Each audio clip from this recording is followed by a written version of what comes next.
કેમ છો વિદ્યાર્થી મિત્રો? નમસ્તે. આજે આપણે જવાહર નવોદય વિદ્યાલયની જે પરીક્ષા છે એમાં અંકગણિતની અંદર પહેલો એકમ સંખ્યા અને સંખ્યા લેખન પદ્ધતિ વિશે જાણશું. વિદ્યાર્થી મિત્રો, આની અંદર સ્થાન કિંમત પણ ખૂબ મહત્ત્વની હોય છે.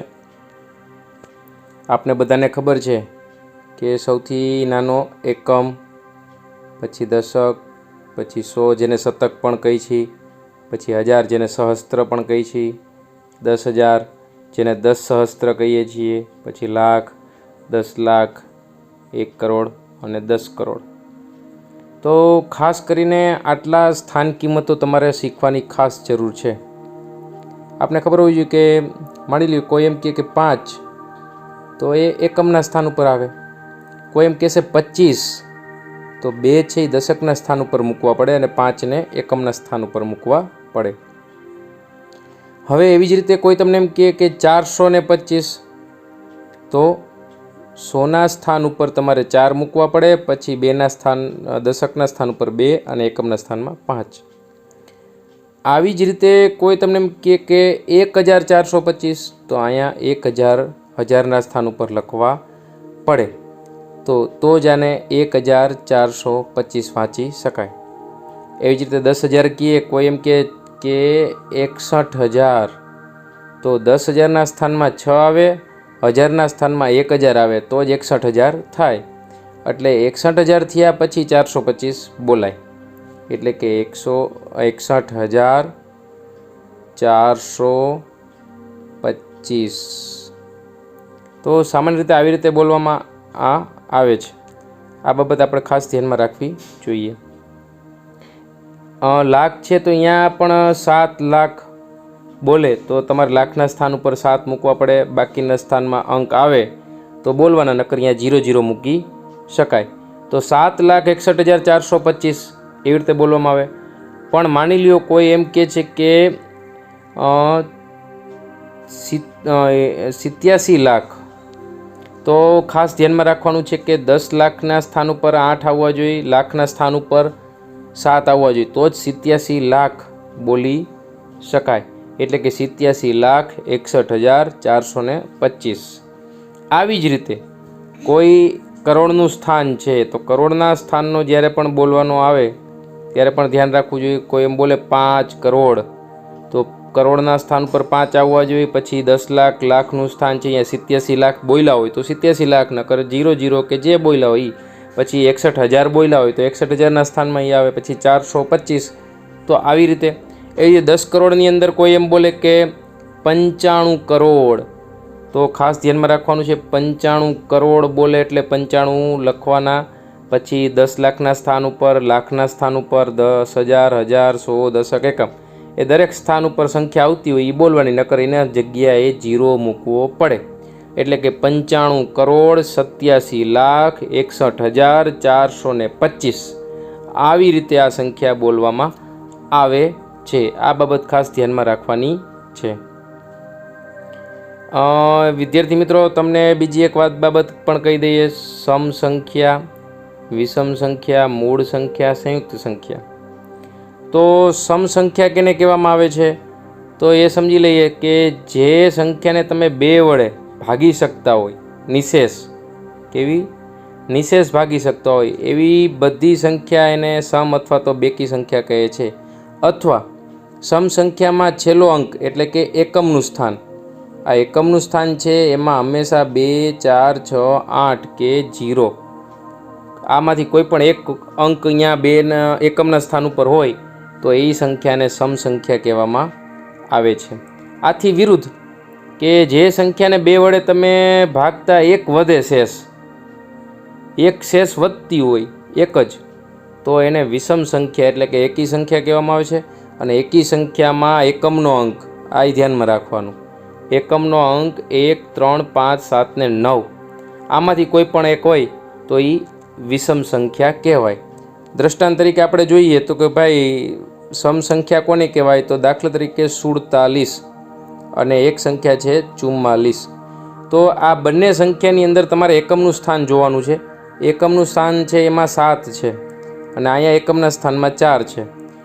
અને આ જે 4 છે એ દશકના સ્થાનમાં છે. તો જે એકમના સ્થાનમાં જે સંખ્યા 7 છે એને વિષમ સંખ્યા કહેવાય, એટલે કે 47 છે એ વિષમ સંખ્યા થઈ. એવી રીતે જેમાં એકમના સ્થાનમાં 4 છે એ સંખ્યા 44 છે, માટે એ 4 હોવાથી સમ સંખ્યા થઈ. તો સ્પષ્ટ થઈ ગયું કે આ સંખ્યામાંથી કોઈ પણ સંખ્યા હોય તો એ વિષમ છે અને બેકી સંખ્યા હોય તો એ સમ છે.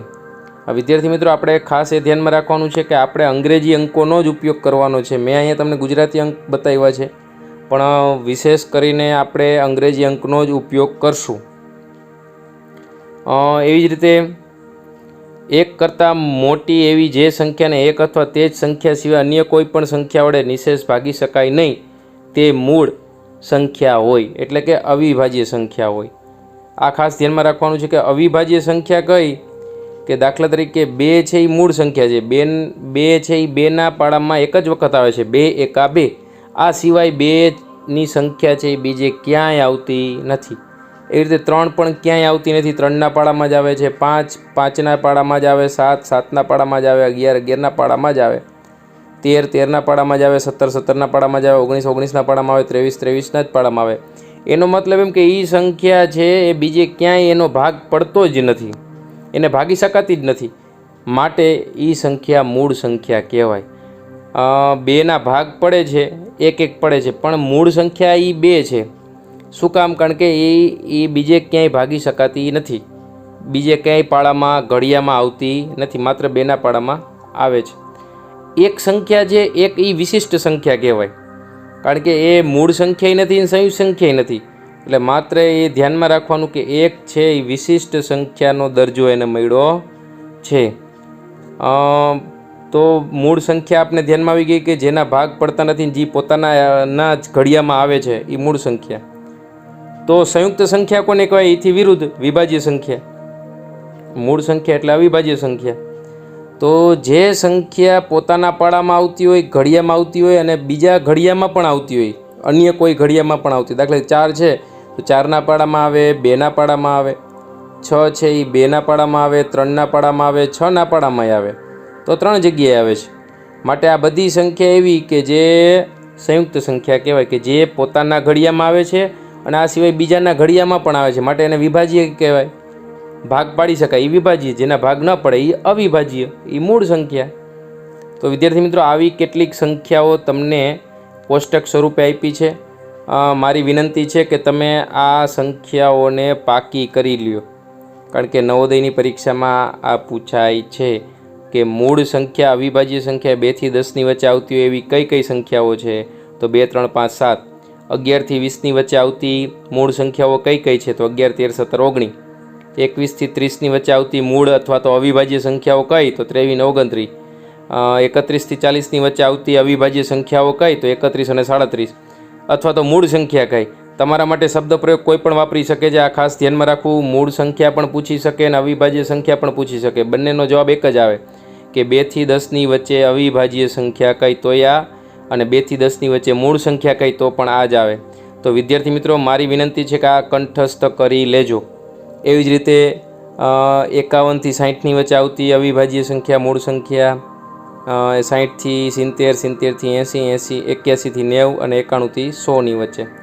ખાસ તો તમે બધી આ સંખ્યા એવી હશે કે જે પોતાના પાડામાં જ આવતી હોય, બીજે ક્યાંય નહીં આવતી હોય, એકઈ ઘડિયામાં નહીં દેખાતી હોય. 17 છે તો તમે વિચારો, 17 17ના પાડામાં જ આવે, બીજે ક્યાંય નહીં આવતી હોય. એવી રીતે 37, આ બધી સંખ્યાઓ એવી છે કે જે પોતાના પાડામાં જ આવે છે.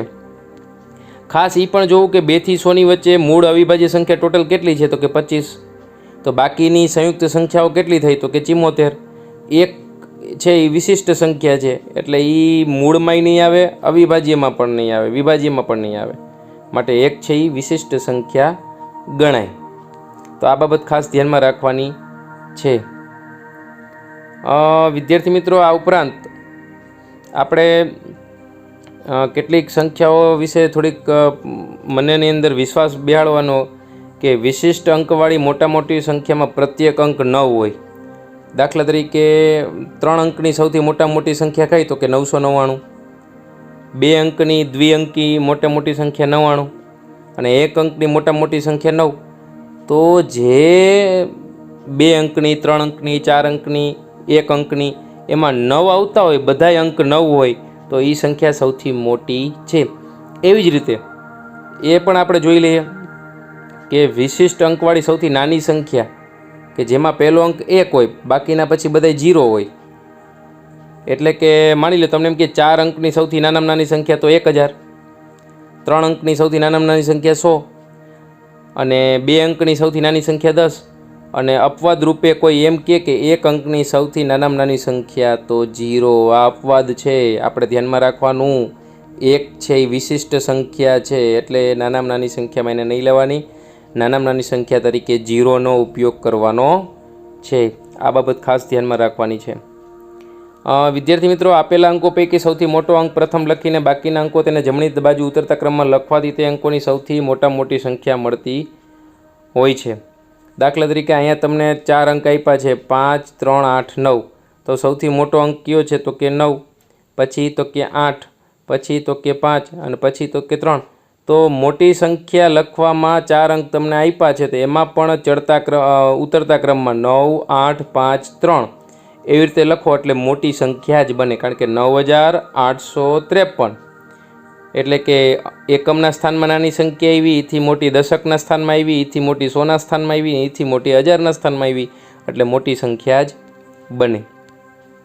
આવી જ રીતે વિદ્યાર્થી મિત્રો, સૌથી નાના અંકની સંખ્યા બનાવવી હોય 0 અંક સિવાયની, તો એને ચડતા ક્રમમાં ગોઠવવી પડે. દાખલા તરીકે અહીંયા તમને સંખ્યા આપી છે કે 5, 7, 1, 4ને ઉપયોગ કરી અને સૌથી નાની સંખ્યા બનાવો. તો જો પહેલાં હજારના સ્થાનમાં 1 મૂકો, પછી સોના સ્થાનમાં 4 મૂકો, દશકના સ્થાનમાં 5 મૂકો અને એકમના સ્થાનમાં 7 મૂકો, એટલે સૌથી નાનામાં નાની સંખ્યા બની 1457.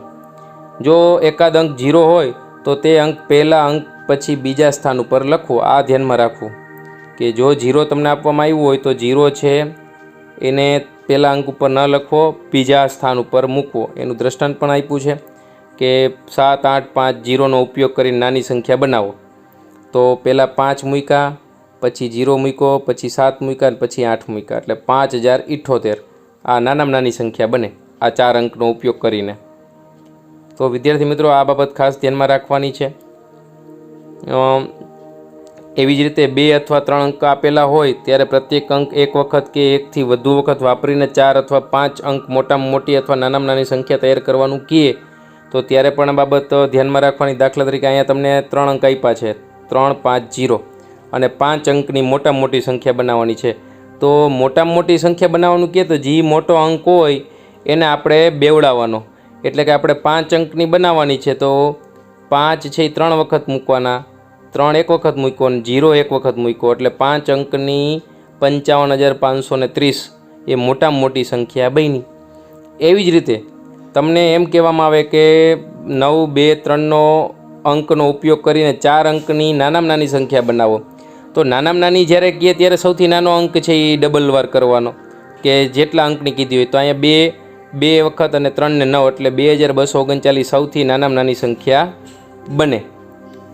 આવી જ રીતે 0નો ઉપયોગ કરવાનો હોય તો 0નો ઉપયોગ કરો ત્યારે ખાસ ધ્યાનમાં રાખવાનું. અહીંયા 802 આપ્યા છે તો પહેલો અંક સૌથી નાનો 0 કરતાં થોડીક મોટી હોય એને પહેલાં લખવાની, પછી 0ને તમે બેવડાવી શકો છો 3 વખત અને પછી 8 લખી 20,008 5 અંકની નાનામાં નાની સંખ્યા થશે.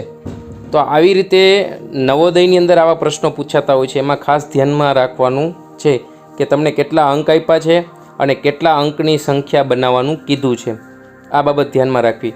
એવી જ રીતે વિદ્યાર્થી મિત્રો, આને ખાસ યાદ રાખજો. આ વસ્તુ તમે લખી લેજો નોટની અંદર અને પાકું પણ કરજો કે 1 અંકની કુલ સંખ્યા કેટલી, તો કે 0 થી 9 10 સંખ્યા. 2 અંકની કુલ સંખ્યા કેટલી, તો કે 90. ક્યાંથી, તો કે 10 થી 99. 3 અંકની કુલ સંખ્યા કેટલી, તો કે 900 100 થી 999. 4 અંકની કુલ સંખ્યા કેટલી, તો કે 9000. તો ક્યાંથી, તો કે 1000 થી લઈને 9999 સુધીની. તો આ વસ્તુ તમે તમારી નોટમાં લખી લેજો. ખાસ એક બાબત આ પણ ધ્યાનમાં રાખવાની છે કે 1 થી 100 સુધીની સંખ્યા લખવામાં 0 થી 9 સુધીનો પ્રત્યેક અંક વધારેમાં વધારે કેટલી વખત આવે, આ બાબત ખાસ ધ્યાન રાખજો. 1 થી 100 તમે લખો છો તો એમાં 0 કેટલી વાર આવ્યા, 1 કેટલી વાર આવ્યા, 2 કેટલી વાર આવ્યા, 3 કેટલી વાર આવ્યા, 4 કેટલી વાર આવ્યા. 5, 6, 7, 8, 9 બધાય કેટલી વાર આવ્યા? તો ખાસ કરીને 0 છે એ 11 વાર આવ્યો છે, પછી 1 છે એ 21 વાર આવ્યો છે. 21 વાર એટલા માટે કે એ 100ની અંદર પણ આવે છે, અને બાકીના બધા અંકો છે એ 20 વાર આવ્યા છે. હવે તમે અહીંયા હિસાબ કરો તો આ જોતા જાઓ કે 20 દુ 40, 20 તેરી 60, 20 ચોક 80, 20 પંચા 100. અહીંયા 100 થઈ ગયા. હવે 20 દુ 40, 20 તેરી 60, 20 ચોક 80, 20 પંચા 100, એટલે આ 100 થયા, અને વત્તા 1 અને 1 0 વધારાનો 100, એટલે બે 1 1 વધ્યા. એટલે કે 100નું સ્થાન તમે લખો છો ત્યારે એમાં વધે છે, એટલે આ 100 અને આ 102, એટલે ટોટલ 202 અંકનો ઉપયોગ કરીને 1 થી 100ના અંક બને છે. આ બાબત ધ્યાનમાં રાખવી. તો વિદ્યાર્થી મિત્રો, ખાસ ચર્ચા કરી છે. વધારે મહાવરા કરવા માટે હું તમને વધુ આવતા અંકમાં બીજા ભાગની અંદર આપણે નમૂનાના પ્રશ્નો જોશું અને એમાં વધારે શીખશું. ધન્યવાદ.